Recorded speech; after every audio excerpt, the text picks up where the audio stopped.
Welcome back, Dual Coast fans. We are Yeah. live this morning with very special guests. Inspirational, motivational episode joined by Michael Laughlin this morning. Michael, thank you so Give much. it up. Having me, guys. Appreciate it. As always, we got Russ on the pod. Russ on the East Coast this morning. I know. It's like, sleep. Normally I'm up at 4:45 for this. Although being on the East Coast, I haven't slept great. So operating today on 5 hours, which is, we talked about before we got on and got live, we were talking about 3 hours. But 5-6 hours is kind of typical. But anyway, Michael, great to have you on with us on Dual Coast and all of our listeners. So yeah, welcome. I'll get a little intro, but Yeah, thanks for having me, guys. This is exciting. I love it. yeah. Thank you for being here. So one thing about Michael, the stash that's on his face isn't normal, but it's great. I told him that he could be, when he goes gray, grow out the hair, and be the new Hulk Hogan. You gotta love that stash, man. That's great. But your wife is not so much. Yeah, this is just raise awareness for mental health in general, whether Love it be cancers. Mental health is huge, right? Absolutely. Suicide awareness, all the stuff that men go through but don't talk about. So that's what this is an awareness month for us. Yeah. Love it, man. Great job. As Dan mentioned, Michael is a keynote speaker. He has limb loss fitness, which we're going to get into, and we're going to talk about that. He is a firefighter in Canada, but he was recently promoted to fire captain. So congratulations on that. Thank and you. I'd love to hear all about your story. Dana Grant was the one who introduced us together. A good friend of mine, just actually this year. So our friendship is just continuing to thrive and grow. And so I'm glad that she introduced us. And thank you for accepting our invitation to come on to Dual Coast and to share a little bit about your story and your life and what you've gone through. And I'm telling you, you guys just wait, because this is gripping, this is moving, what he has gone through in his life. So I'm going to open it up to you right now, Michael, to tell us a little bit about your back history of kind of how you got to where you are and a little bit of your story of overcoming. Sure. So grew up in a little farm community, Joyceville, just outside of Kingston, Ontario, Canada. Growing up on a farm, you're doing chores, throwing hay. I was always in really good shape, and I got into sports early and played at the top level of every sport I played. So I played fastball, hockey. In high school, it was rugby and football. Won 4 championships in rugby, 4 in football. Won a national championship. I was the captain of a national championship fastball team down in St. Nova Scotia, which was a big, a gold medal for Canada is a huge thing, right? That's awesome. And so was really embedded in sports. I was drafted to the OHL, which is another big accomplishment. So played a lot of hockey, drafted the OHL from the Kingston Frontenacs. Didn't stick with them, but went back to Tier 2 Junior A, which is the farm club, and was the captain of that team. And, my claim to fame is I'm the all-time penalty minutes leader, and by a lot. And hockey's changed since I played, so no one's ever going to touch that record. That's awesome. So yeah, that's my claim to fame. You spent a lot of time on the bench, just the wrong bench. Yeah. That's right. And it wasn't so much taking bad penalties. I was a fighter, and I dropped the gloves almost every game. And I'm a lefty, and I was pretty good at it. So Southpaw, boom. So that's what I was known for. So, but yeah, coming out of high school, I wanted to be an NHL hockey player. That was my goal. I played hockey and grew up with 3 guys that made the NHL, and playing with them, watching them proceed through their hockey career, I knew I was not going to be in the NHL. You just know. There's a point where you're like, they are just so much better, and their trajectory is just, I'm never going to touch that. Was one of them named Wayne? Yeah. I'm not that old, but Guy's last name, Yeah, starts with a G. but Kingston's a hotbed for NHL hockey players. We've produced a ton of them. Anyways, so I decided, what am I going to do with my life? What do I want to do? And right away, firefighting was right on the top of the list. And the reason why is I find firefighting is very closely related to hockey. So when you're in the firehouse and you're hanging out with the guys and girls and you're doing your thing, you're doing pranks and you're making dinner together and all the stuff, it's like being in the dressing room with, of a hockey team where it's like that camaraderie and the goofing around and being, being buddies and all that stuff. And then when you go out on the ice or you go to a fire call, it's all business. And it's like a switch, right? A switch hits and you're like, let's play. We're playing for each other. We're going hard. As much, anything I can do for my team. It's the same when you're firefighting, right? As soon as that tone goes, you're on the truck. It's a team sport, right? And we're going to go solve whatever problems ahead of us, no matter what. So it's so closely related, and I love that. I love that idea. And so my last term of high school, I took a co-op with the local fire department and got a real taste of what it was all about. And so as soon as I graduated, I became a volunteer firefighter. I started working part-time at the station. And then as soon as first a dispatch job came up, I went into dispatch at the fire department. And it was a full-time gig and was volunteering as well. And then as soon as they hired for full-time in 2023, I became a full-time firefighter. And life was awesome, right? I was accomplishing everything I wanted to do. And so I was a bit of a wild one too, right? I grew up on a farm driving anything that went fast, right? Snowmobiles, dirt bikes, four-wheelers. We had like field cars. We'd run, like race around and crash, right? So I had a bit of a wild side on me. And in 2007, I was out snowmobiling with some buddies and we were driving around all day and night. And we actually came home to my buddy's house and we were going to put it away for the night. And it was me that was like, let's go for one more rip across the lake. One more. And they all said no. Yeah, it's always that one more. So they all said no, but then, I talked one of them into it. And one of the guys like, yeah, let's go. So we go ripping and it was snowing very, very hard. It was snowing like sideways. And if you've ever been out on a lake that's all white in the dark, when it's snowing, you literally can't tell where you are. You have no idea. And so I was following the guy I was with, and he knew the lake like the back of his hand. So I was trying to keep up with him. So we were going fairly fast, and I could see his tail light. But every once in a while, I'd lose his tail light in the snow. It was like a blizzard. Mm-hmm. And so I'd speed up, and I'd see his tail light. I'd be like, okay, there he is. And then I'd lose his tail light, speed up. And so that went on about 5 times, and then I lost his tail light, and I sped up, and I'm trying to find his tail light. I speed up. And then I'm kind of like, okay, I got to catch up to him. So I just cranked on it. And I was doing, for you guys, probably 90 miles an hour across this lake blind. And the last thing I saw, 10 feet in front of me, I'm driving along and I saw an island. And I let go of the handlebars. And I thought to myself, I'm dead. And then I opened my eyes and sat up. And I'm sitting in the middle of this island. And I look down and my left leg is snapped off at the femur. And I'm like, oh my gosh, I'm alive, but what am I going to do? I know exactly what's going on. I know my femur's broke. What am I going to do? So what happened is I hit the island. It was like a rock ledge with a tree growing out of it. And I hit that island. My snowmobile burst into a million pieces. The engine and everything broke in half. I bounced off the tree and went 100 feet through the island and threaded the needle through a whole bunch of trees. If I had hit any of those trees, I would have snapped in half. Yeah. And so lucked out, landed in the snow, and that's where I was. So I pull out my cell phone. Back then it was a flip phone, right? Flip the phone open, 911, and my phone dies. So my God. You remember those phones? The battery got cold. Yeah. Throw the phone, and I'm like, what am I going to do? So every once in a while, there's a break in the snow. It was snowing hard, but there's a break, and I could see a cottage on the island that I'd hit. And I did kind of an inventory of what I had, and I had a lighter. And I'm like, okay, I'm going to crawl to the cottage. I'm going to light the cottage on fire. The flames will be so high in the air, 100 feet in the air, the fire department will come and find me. So, being a firefighter, right, I have this great plan. So I start crawling. And I remember crawling, and I'm crawling, and I'm pulling. I could feel my leg coming apart at the femur. So I pull my leg, crawl. I was in so much pain, guys, but I was fighting it. And finally, about 5 minutes into the crawling, I laid down and I tried to die.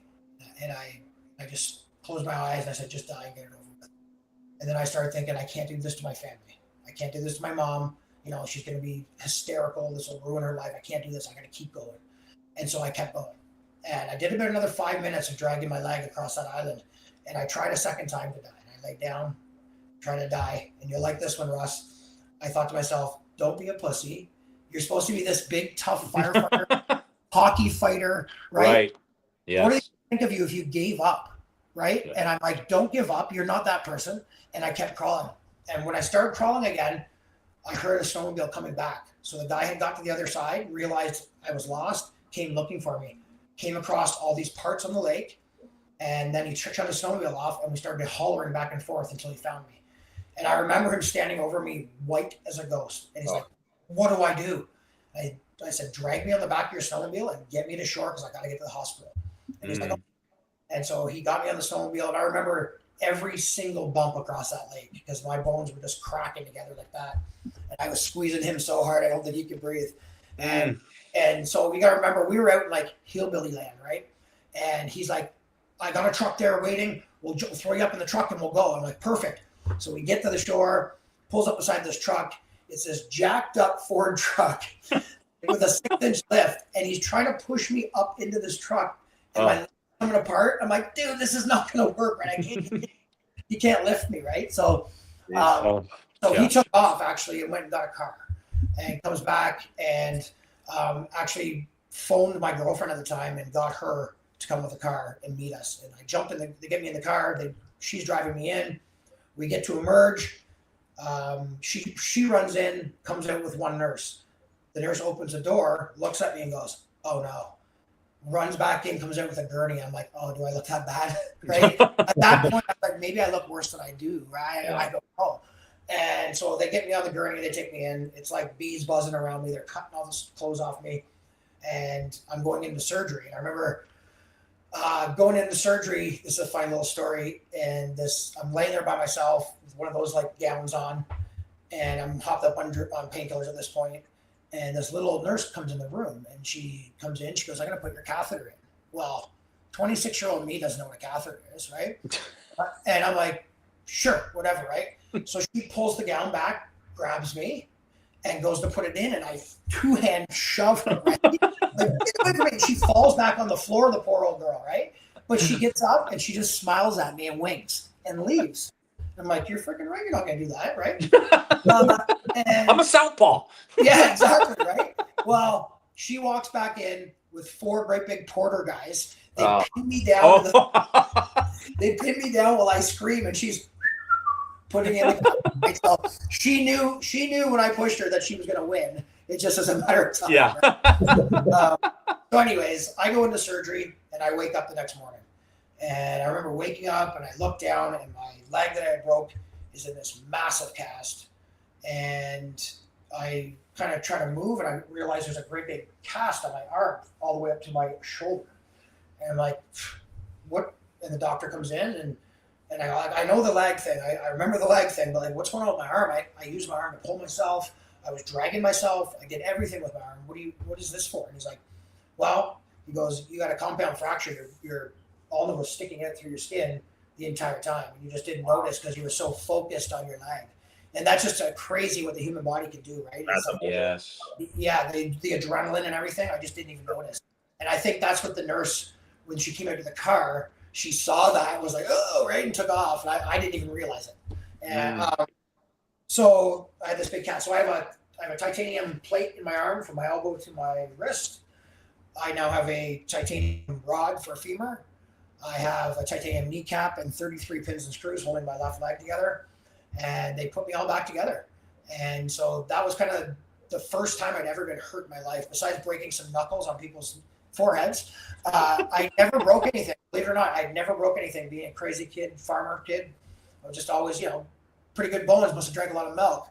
So, this is the first time I had a setback. So they came in, and I remember when they got the cast off, and my first day of physio, and the lady comes in, she's like, okay, I want you to sit up and stand up.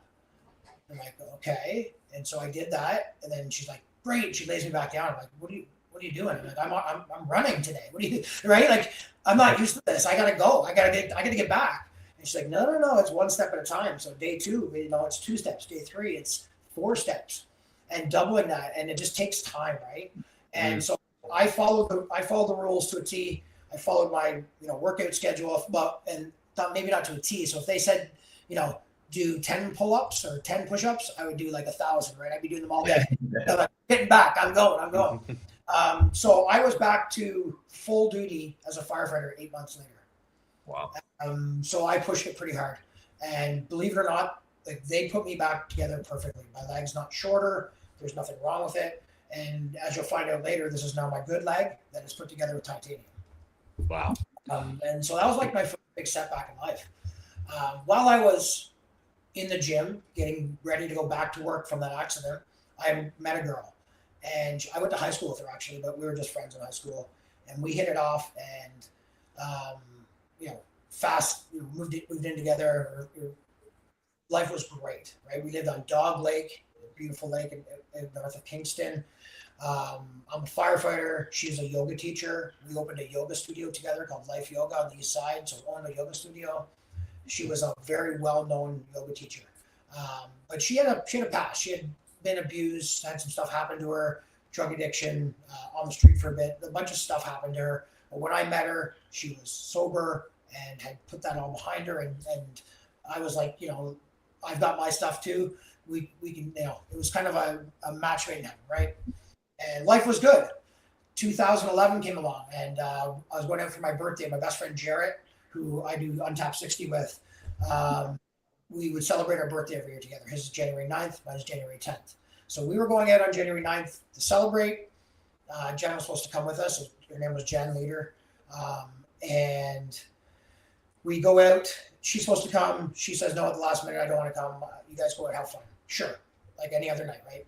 We go out, we have fun, stayed at a friend's, came home the next morning. I walk in the house. I go to the kitchen, and she's laying on the couch. And I said, hey, what are you doing? It's 10 o'clock. What are you doing on the couch? And I fiddle around in the kitchen for a minute. And I'm like, Josh, she didn't answer me. She must be sleeping. And then so I said it again. I said, hey, get up. What are you doing? And I kind of glance over, and something, my spidey senses went. And I started walking over to the couch, and I got about halfway there, and I knew what had happened. She was dead. She had killed herself while I was out that night. I committed suicide. And so, I'd rather crash that snowmobile 100 times than go through this, right? And of course, I not knowing anything about suicide and stuff, as you don't unless you deal with it, I blame myself, right?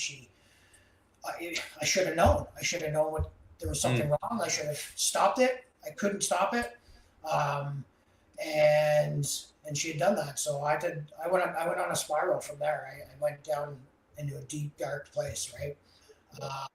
Dealing with all that stuff, but I didn't ask for help. And I thought, I'm a man. I'll deal with it myself, as we do, right? Yeah. As mustache is symbolizing.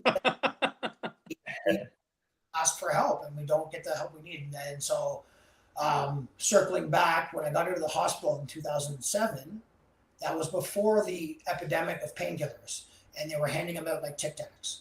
And I came home with a jug of 1,000 Percocets and was popping them every day. And so it wasn't until 2 years later that the doctor was like, we're not supposed to be giving them out like this anymore. You don't need them anymore. We'll stop. And I was like, yep, all right, whatever. And then I found out the hard way how sick you get. And I was addicted. I didn't know, and I didn't ask for this, but I was addicted to painkillers. And so I had to go get help to get off the painkillers. And so when Jen died and killed herself, I relapsed and started taking painkillers to numb the pain. And I didn't mask. I didn't want to deal with it, right? Just want to go to sleep. Just wanted to not feel anything. And that's what I did. And so I went, down a deep, dark place. My family saw it happening, wasn't sure what to do. And then, that led to me getting arrested. So I was buying illegal painkillers because I wasn't getting them from my doctor anymore. And I went to a house that was being watched, and I got arrested. And so when I got arrested, I'm like, it's over. Just lost my job. I'm now at definite rock bottom, right? I'm addicted to painkillers. My girlfriend killed herself, and now I'm arrested. Like, I'm just a dirtbag, and that's kind of how I felt. And that's how I felt everyone viewed me. But luckily, I have a amazing family, and I have really close friends that are there for me no matter what. And they said, no, this is not you. It's making me emotional. It's not you. It's circumstances that you're going through, right? And you didn't ask for any of this. So they helped me, and we had kind of an intervention. and started getting back to me, right? So got back off painkillers, started, doing all the right things again and getting my life back. Luckily, when I went to court, the judge saw everything in front of him and he called me up and said, Mr. Laughlin, I see what's happened here. You didn't ask to be addicted to painkillers. You didn't ask your girlfriend to kill herself. I know you needed the painkillers at the time because you were addicted. You're going to get a second chance. One, this is the only one. If I ever see you again, you probably won't be a firefighter anymore. And he threw out all the charges. He said, I know who you are. I know your background, and I'm not going to punish you for that and make you lose your job. So you're right. Like, holy crap, got someone that believed in me at the right time, and I ran with that. So life was good and got back on track. I wasn't living the perfect life. I would say I was still partying and doing things I probably shouldn't have been doing. So one of them was I always drove motorcycles, drove everything fast, right? As soon as I could get my motorcycle license, I did when I was younger. And so fast forward to 2016, and I'm out for a ride on my motorcycle. And I was living at my buddy's house on North Shore Road, which was about 2 kilometers from where I crashed that snowmobile on that lake. He lived on the lake. And going out for a ride at 4 p.m., still light out, and driving down this windy back road where I deer hunt, by the way, is not far from there. And I'm going around a couple turns, and I come onto a straightaway. I'm driving along, and in the corner of my eye, I see a flash of brown.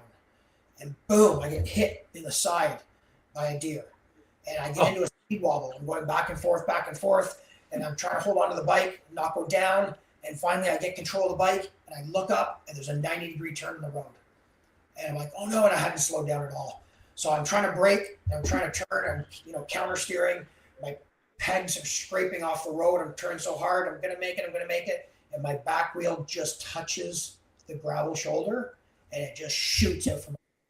And as I'm going down, I don't know if you've ever heard this, but it happened in the snowmobile accident. It happened this time. Everything goes into slow motion. And so I'm standing still, and I remember thinking, "Don't hit your head. Don't hit your head. You're a firefighter. You've been to many motorcycle accidents. The people that hit their head, they don't survive." Yeah. Right. And so, and I was driving a Harley. I had just a beanie on, and so I tried to ride it out of my butt. So I got sat up and I tried to ride it out. And I bounced a couple times on the road, and I shot down into the ditch. And I watched my leg hit a rock and snap right off at the knee. And then I stopped, and the bike came in behind me, hit the rock, and landed right on top of me. And I'm like, jeez, what F is going on, right? Like I just did it again. I just killed myself again. This is the second time, and I'm not gonna make this one, right? And I'm like, but right away I go into survival mode. I'm like, no, you can do this. You're a firefighter. You know what to do.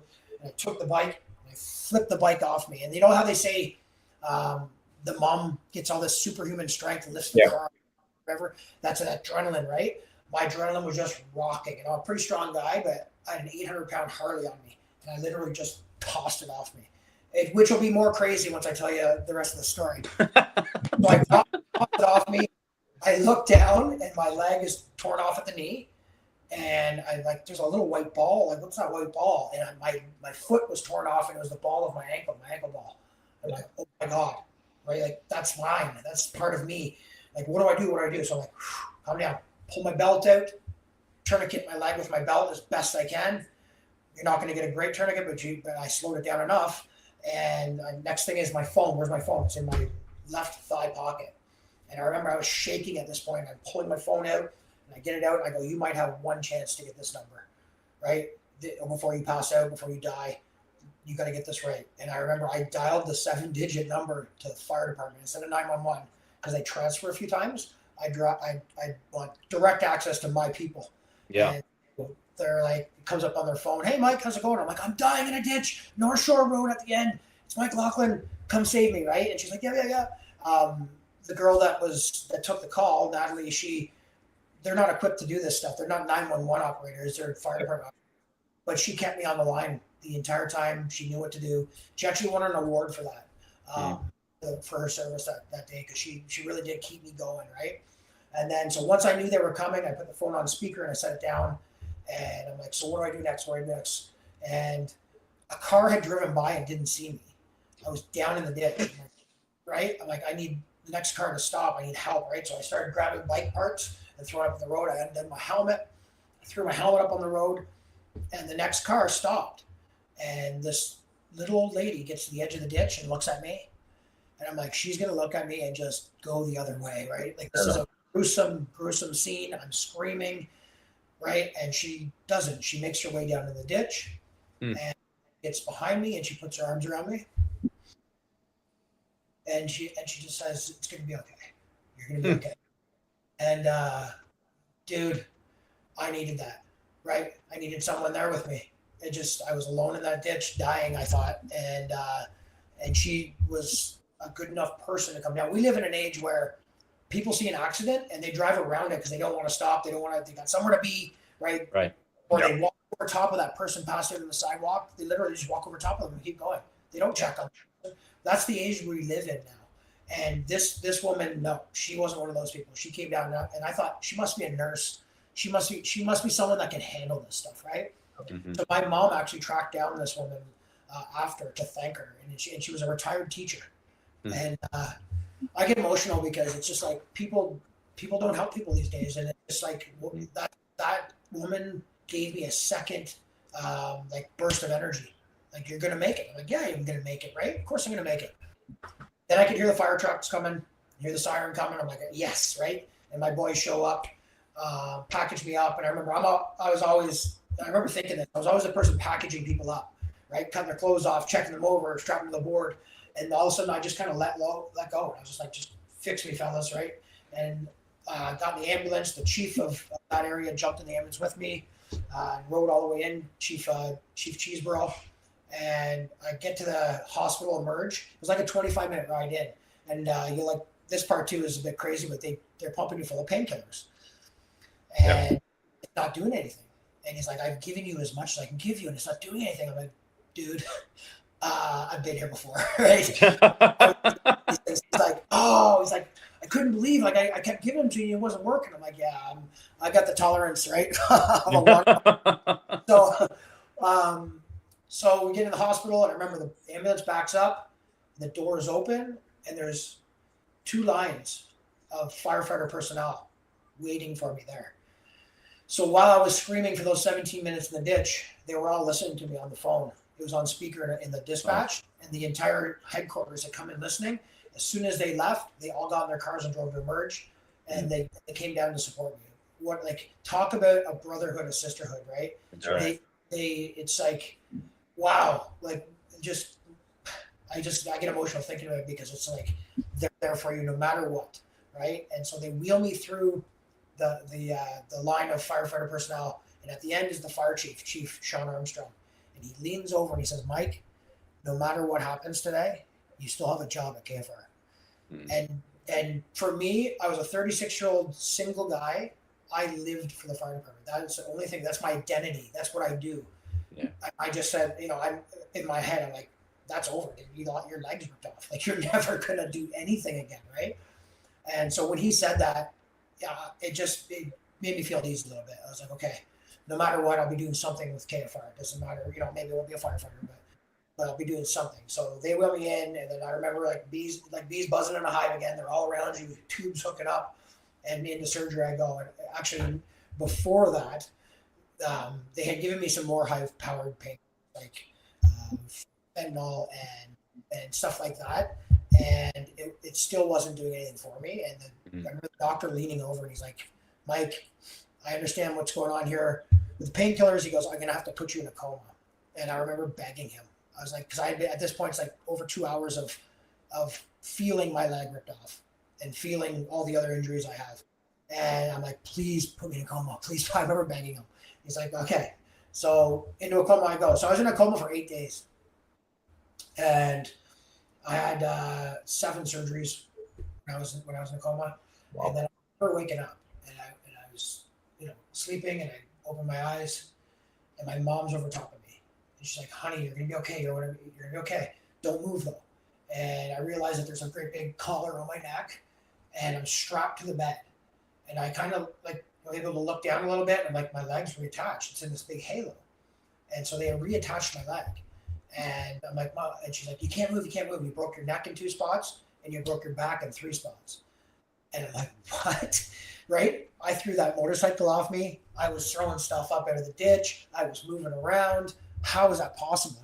You know, you got lucky. It didn't touch the cord. Yeah. You just broke 3 vertebrae in your back, and you fractured 2 vertebrae in your neck. So I wore this neck brace for 4 months, right? This really awesome neck brace. And they went in and they put 2 12-inch rods in my back and fused the 3 spine. And there's a side story on those too. But yeah, I had a bunch of broken ribs, which I never felt because everything else hurt way more than that. But my leg was reattached, and I was like, okay, well, maybe it's going to work. And so 2 or 3 days went by. They were checking on this leg that they reattached, and there was never any blood flow in it. It was turning gray, and I was getting really sick. Mm-hmm. And so finally, 3 or 4 days later, the doctor comes in, and I know what's going on, but until you hear it for real the first time, it's not real, right? So he comes in, he sits down, he's like, Mike, we're losing the battle. He goes, we're going to have to amputate the leg. And that's when it became real. I'm like, okay. And I kind of knew, I already knew, but until you hear it, they're going to do it. And so I broke down. My family, you know, we all cried together for a bit. And then finally, like an hour into that, I'm like, screw this. I go, Dad, grab that iPad right there. And so I have my iPad there, and he's like, okay. I go, look up what the best prosthetic leg in the world is. And he's like, okay. So does that, and up pops this Green Beret operator, Nick Laverty. And he's standing there, he's this big jack guy with a prosthetic leg. I'm like, that's the one. I want that leg right there. And I was like, yeah, okay, right? You're not even, it's not even off yet, and you're already moving ahead. And so I go into surgery, and they cut my leg off first below the knee. Then they realized the knee was no good. They were never going to make this knee work. And then I got amputated above the knee. And so it's gone, and I'm starting my new life here. So I get moved to a rehabilitation hospital where everything kind of heals up, and then you get your leg, your stump, you get starting to set for a prosthetic leg. And you know, kind of like, what am I going to do with my life now? What's going to happen? So as I'm laying there and I start getting stronger, start working out a bit and start feeling good, I get my neck brace off eventually, and you know, I'm feeling pretty good. I'm like, you know what? Screw this. I'm going to do this. And so I get a prosthetic leg, and I start working out, and I start getting big in the gym and start getting in shape. And I'm like, okay. And I made an appointment with the chief. I meet with you, buddy. And so we meet. I'm like, Chief, what do I got to do to come back to work? And he's like, Mike, it's like literally never been done before in our country, and I don't know if it's ever been done in the world. I can't find anybody that's done it. He goes, but I can't see any reason if you can't pass the test you did to get on the fire department, then you're just like everybody else, right? You keep your job. I'm like, deal, it's on, right? So started training. All my coworkers went to the training grounds with me and worked with me, practiced. The time for the test, we go to the training ground, and it's like, you screw up once and you're failing, right? And so did the test and passed with flying colors, even had some better times than 2-legged people on a couple of the events, and became Canada's first, and I'm still the only full-time above knee amputated full-time firefighter. So it was a big feat. I had 15 seconds of fame there for a minute, and then you just become one of the guys again, like we talked about earlier, and they just think of you as a normal, you're a normal firefighter. You do everything. We don't think of you as an amputee. And so, yeah, that was a big deal. Yeah. And as I was doing that, there was a guy in the U.S. that had a motorcycle accident, lost his leg in the same spot. And he had contacted me and said, like, what are you doing to get back on, and whatever. And I'm like, we shared some stuff together. His name's Brandon Anderson, Fisher's Fire Department. And so he actually got back to work as a full-time firefighter 2 months before me. And so he became the first in North America, that he knows in the U.S. But the only reason, that he got on before me is he only lost his leg. I broke my back. Guys, don't kid yourself. He's got nothing. Okay. Yeah. Him and I joke about it. He came down and visited me right away. And he's a good buddy of mine, and he's a fire captain.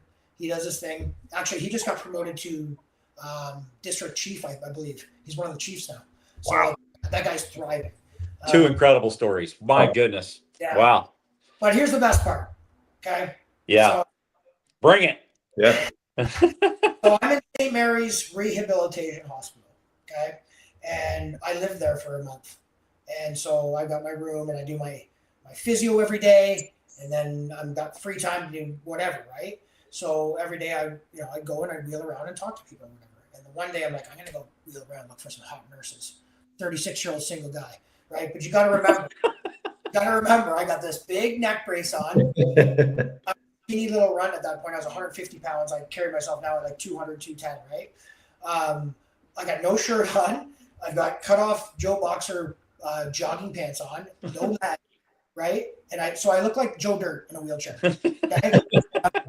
I have a beard, long hair, greased back, right? And I'm wheeling around, and I think like my brain still says I'm Michael Laughlin, the other guy, right? But I'm this dirtbag, right? So I'm wheeling around and looking for hot nurses, and I'm going around, and I go by this one room, and there's a nurse bent over a patient, and I jam the brakes on the chair, and I stop. I'm like, that's the nicest butt I've ever seen.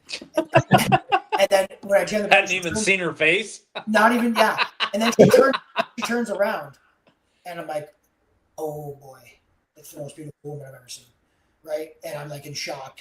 And usually I'm pretty good with the words with girls and stuff, right? And I was like, da.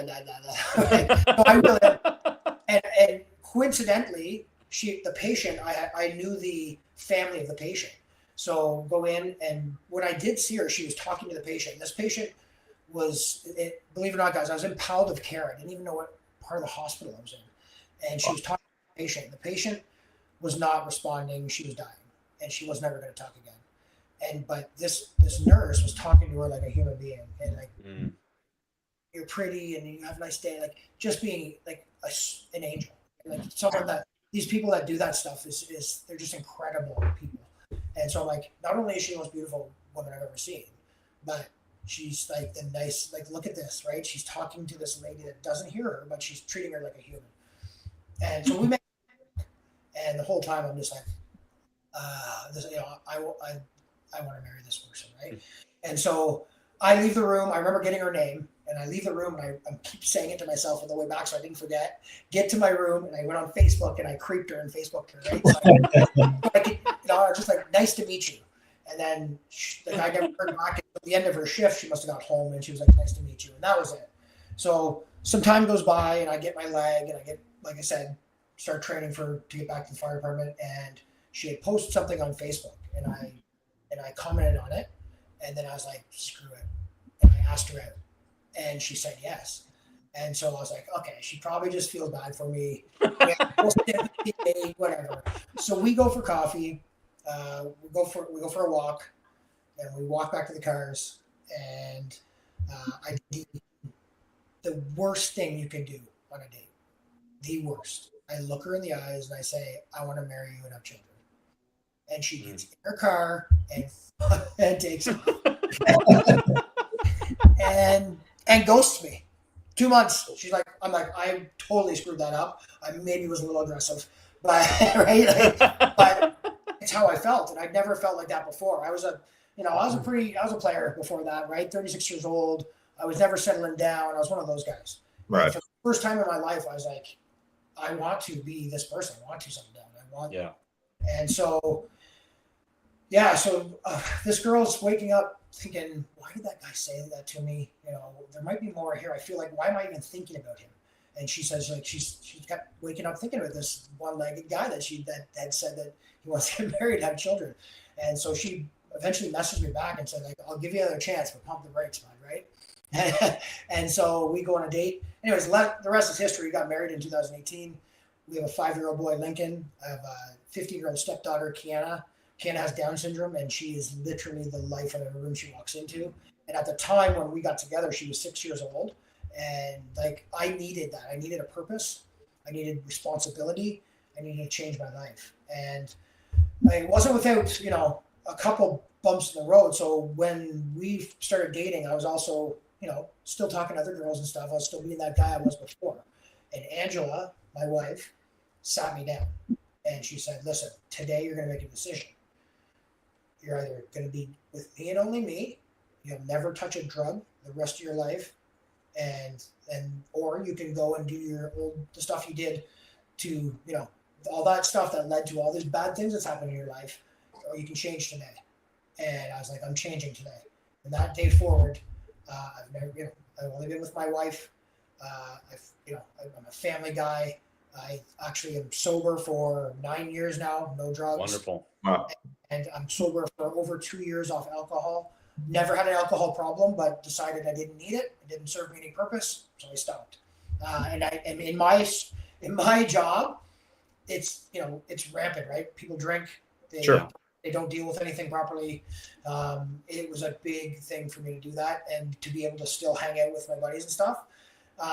But the world's changing. There's lots of non-alcohol beer and stuff like that, so you can do your thing.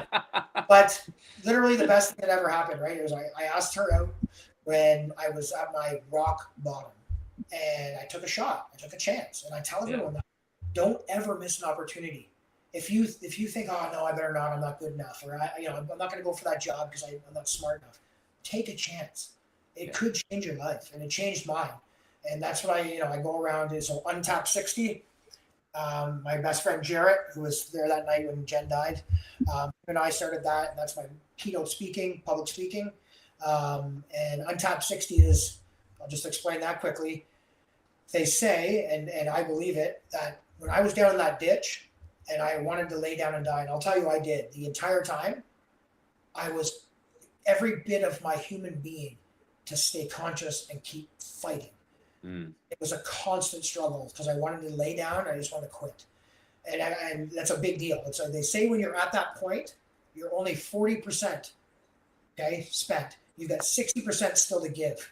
Yeah. And so that soldier that gets shot out in the field and lays down and he's wounded and he's just like, I'm going to die. Or he starts crawling. And a lot of time they do. They tap into that 60%. And it's like anything in life. When you're ready to give up, it doesn't matter how big or how small. When you're ready to give up, you have 60% more. You've already spent 40%. Dip into that 60%, and that's where the success comes. That's where all you these big feats in life. It's those people that can reach further and push harder, right? And so that's where Untapped 60 came from. We really believe in that.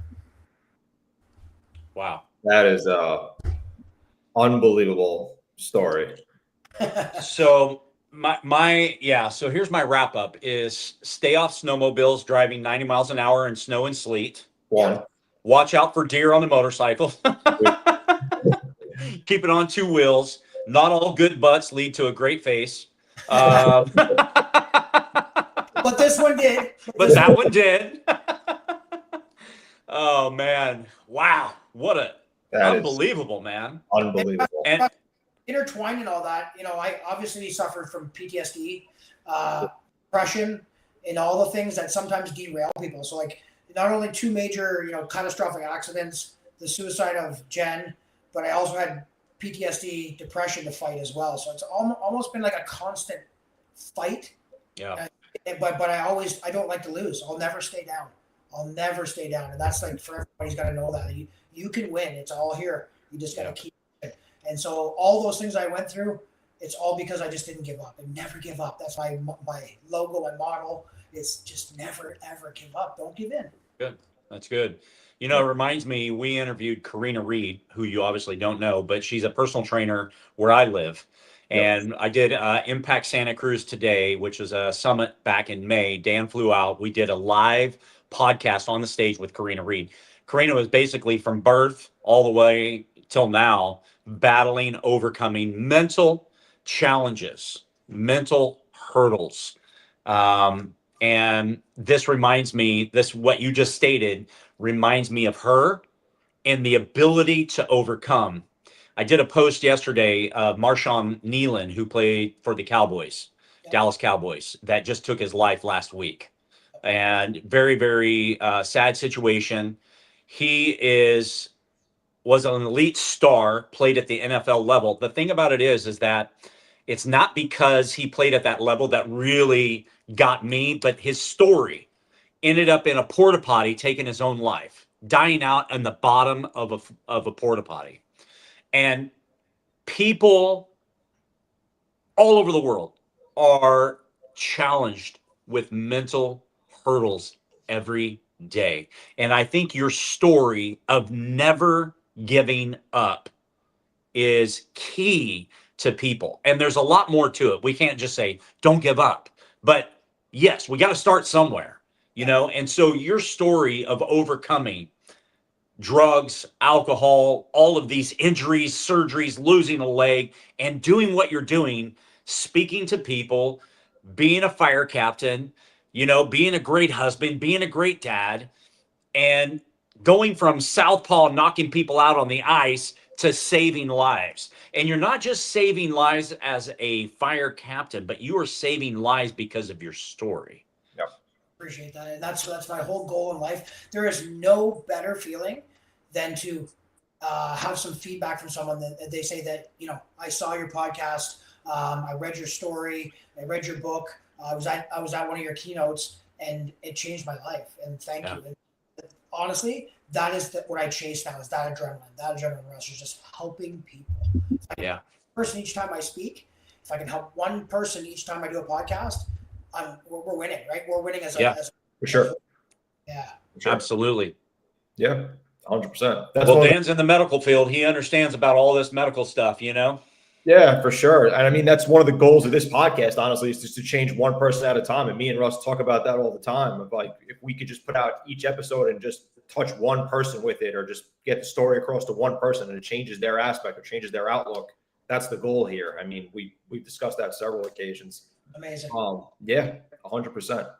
Mike, when you were dealing with all the well, maybe even still so, with the PTSD and all the mental health issues and everything like that, what kind of internal systems would you say you developed personally to try to overcome those battles? And how did you battle those things? Did you outlook to the fitness idea? Is that something that helped you kind of progress through life to kind of get rid of that whole mental aspect? What's something you used as an outlet? Absolutely. Exercise, staying in shape, focusing on that, staying healthy is the big thing. I know, you know, we talked about drinking a little bit there. You know, you're poisoning yourself every time you drink. You're putting something in your body that shouldn't be there. And it's the same with food, eating well. But exercise clears the mind. It's proven. Everyone, you know, everybody that's had PTSD, depression, or whatever, says, you know, when I was going to the gym, I felt great. There's a connection there, right? The other thing I always do, and I'm kind of like bullheaded this way, but I'm like, you know what? There's someone out there worse off than you. Don't feel sorry for yourself. I lost one leg. I've met many people that have lost two legs and an arm, lost all their limbs, and they're thriving.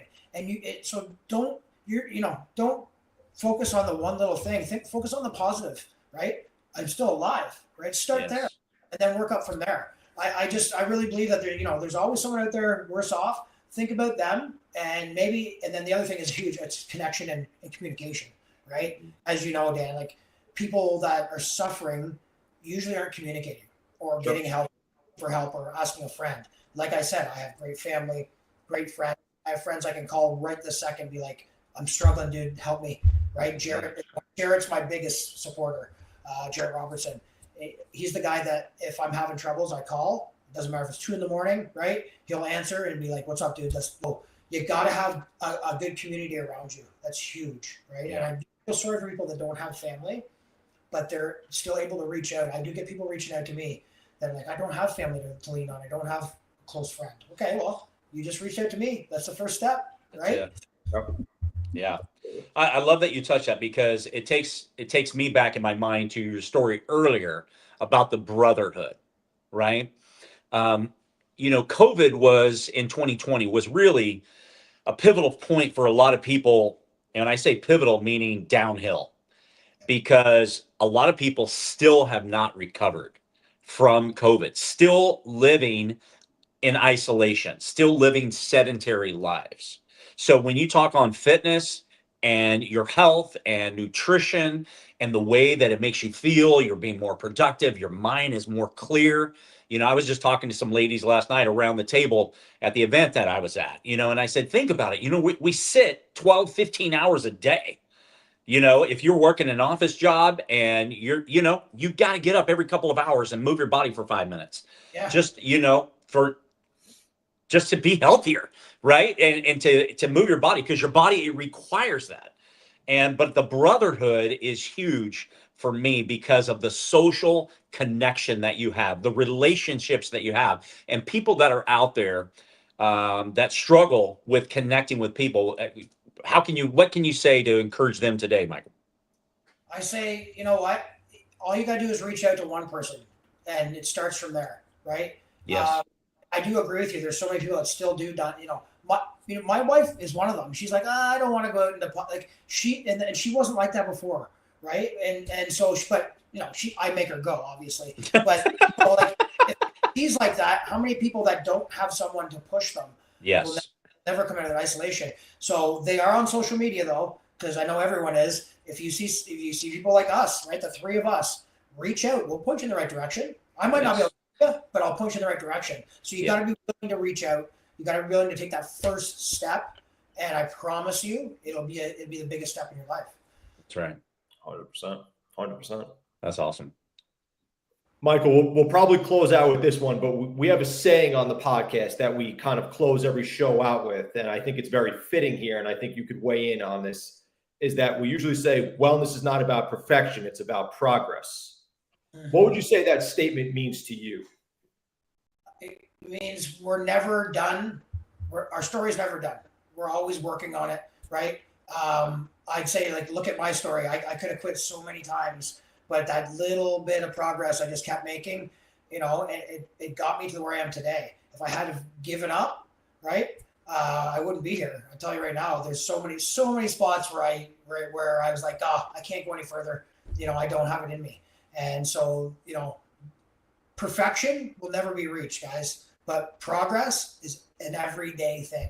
And I'm making it right now with you guys, right? Everything we do is progress. Absolutely.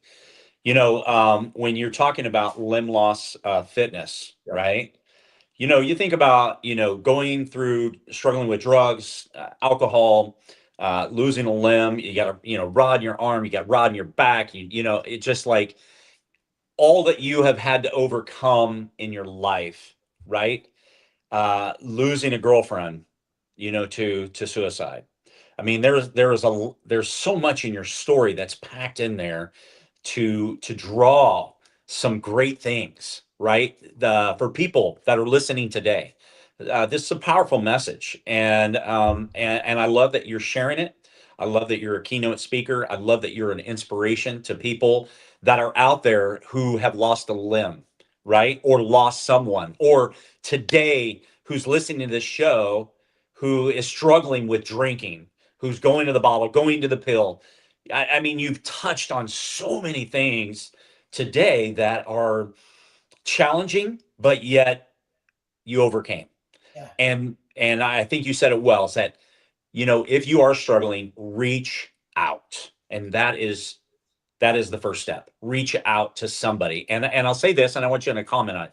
A buddy of mine, Jared Sebesta, asked me the other day, about a month ago, we were on a phone call, and he said, how you doing? Very, very thing that we always do. How you doing? And I'm like, hey, things are going great. He goes, wait a minute. No. How are you doing? I want to know what is going on, and I go back to Marshawn Nealon. Did anybody ask him the hard question? Yep. People that are in their lives today, people that are well, are we asking the right questions to people, I think we all have that spidey sense when we see someone or meet someone. We know when something's going on, but we don't want, how's it going? Oh, it's good. When it's not good, that's when you got to dig in, right? Like, yes. Your buddy did it to you. He's like, no. What going on? Because we all say, how you doing? Oh, I'm good. Right? Yeah. People don't want to know, how you doing? Oh, terrible. I'm depressed. They don't want, right? But because they just won't do it. But we, as a friend, as a supporter of someone, if you're talking to them and you feel something's there, dig in a little harder and find out, because they need to talk. You just got to get them started. Most of the time when you get people started, and I do another thing that you guys probably haven't heard of, but I do locker talk. It's a talk for men. It's on Zoom, and it's for the Kingston area guy. It's for anybody, but a lot of Kingston area people join in, and we just talk about this kind of stuff. It's like, hey, what's going on in your life? And this is where guys can really let go and talk about it. It's a safe space, and you should see some of these macho guys that have joined and have never shared in their life. And it's like, dude, if I can do it, you can do it. So here, what's going on? Tell me. You can't surprise me with anything. I've been through it. So let's go. Right? And so I do locker talk, and there's like, right, and it's Lim Lost Fitness is part of that too. It's like coaching, not just fitness, but it's like life coaching, right? Let's talk about what's going on, and I'm going to tell you what you can do, not only fitness, but like in everyday life. To let's do push-ups in the morning, right? Let's drink water. Let's do all those little things too, right? There's so many things you can do to better yourself, and they're just little things that are you think are nothing, but there's something, right? Yeah, that's right.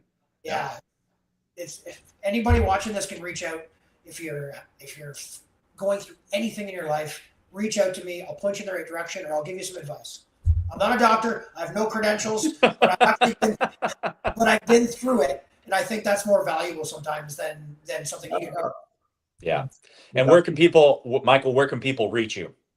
My main thing is Instagram, Firefighter Amp, at Firefighter Amp. Michael D. Laughlin on Facebook.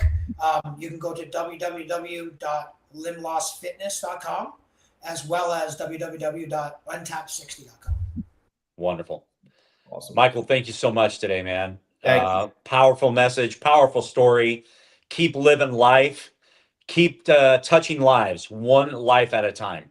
You're doing it, and you're an inspiration to so many. Thanks for being on Dual Coast today, man. We really, really appreciate it. Really appreciate your time. It was a pleasure. Thank you. All right, buddy. Take care, man. Thanks, everybody, for listening. Dan? Listening, guys, please check us out on all our social media handles, Dual Coast Podcast on TikTok, Instagram, Facebook, X, and then listen to us on Spotify, YouTube, Apple Podcasts, Amazon Music. Thank you so much for listening this morning. Michael Laughlin, thank you so much for being here with us. Mike, thank you again. Russ, checking out. See you next week. See you guys.